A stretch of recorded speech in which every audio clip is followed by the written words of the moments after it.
This is a brief video of how to use perhaps the most limited and elusive resource in the game, which is Mutagen. You see I have 12,000 here saved up. Great, you know, I've been pushing Lord's League as much as I can. Not going up in cups, but dropping and then 3-starring everyone who attacks me and 3-starring everyone at least 10 times a day.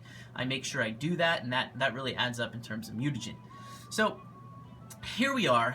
You know, let's say you just hit level 50, you want to, arguably, once you get Divines, the game, it really changes. In my opinion, I don't like it that much beforehand. It's really slow, but the game really speeds up, and you can start unleashing the power of these heroes once you get them, at least the Leo, then of course the Capricorn evolution, and then the Pisces evolution, where they just become destructive tools or reinforced walls and things like that. So I'm going to focus on Leo, the first evolution in this video, illustrate some principles. My blog will actually talk about the higher tiers of evolution where the game changes. So at Leo, what's going on? How are you able to be successful? Well, let's do a quick test here. Let's simply go to Benny's base. So he's a lower level just like me. You see me hiding behind my phone there that I'm using to record this currently. So here's Benny's base. If you look at his base, his weapons aren't leveled very much. You can't really lower in the game. You can't. If I'm going to struggle versus Benny's base, it's going to be because of his heroes. So I argue that the first thing you should invest in is evolution that will help you kill other heroes more efficiently. So this means, you know, we would focus on characters like Landslide, Skullmage, Chiron, Djinni. Great Sage is awesome because he gives you the extra rage as well. So those really focus on killing enemy heroes. And then others that do damage, but they also serve a role in keeping you alive. They're kind of like second tier in my opinion. And that exact reasons are in the blog. You have Pangoli, Abyss Demon, Arctic Lord, and Pounder. And then you have those that really support you to keep you alive. And these ones can be important, especially as you go up. But at first, if you can do enough burst damage to their heroes, you're pretty much never going to lose. And that's been my strategy with Berserker so far. So those that kind of help support you, keep you alive, are like Enchantress, Dark Rider, Berserker, Savage Chief, and whatnot. And then there's this last tier of heroes. Actually, 2 more tiers. One of them is the base destroyers. I would argue that it's not great to invest in them right away.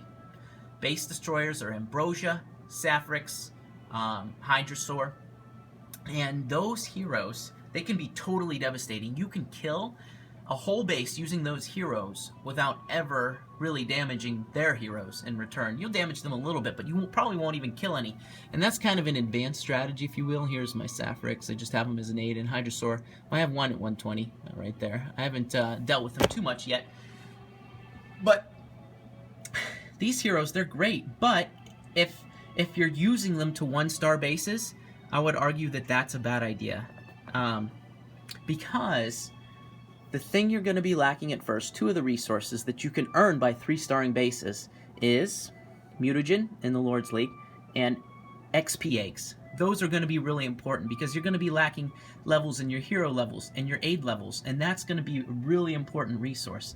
So if you can use Ambrosia, Sapphrix, and Hydrasaur and teams like that to 3-star bases, great. Go ahead and do that. And disregard most of what I said.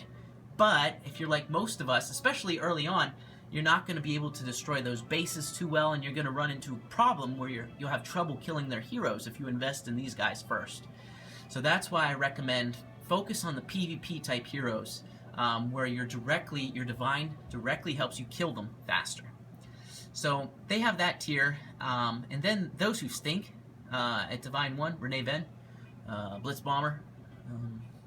I didn't talk about Carol DeBell and Demon Slayer. They're actually a little bit up. They help kind of in the hybrid role there. But don't invest in Renee Ven at first, at least. She's amazing at Pisces, don't get me wrong.